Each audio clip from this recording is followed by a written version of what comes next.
आपल्याला इशाऱ्यानं पुढच्या व्यक्तीला एक शब्द ओळखायला लावायचा आहे. आता आपण सगळ्यांनी एक शब्द घेतलेला आहे, तो आहे जोकर.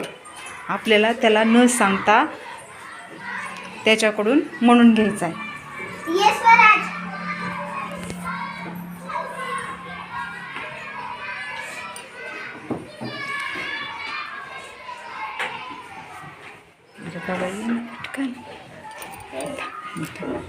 थांब नाही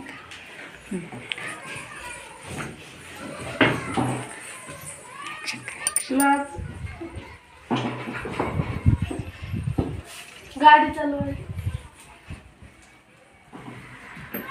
माकड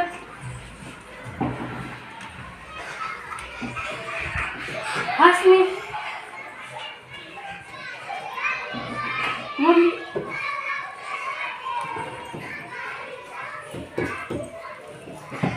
जोकर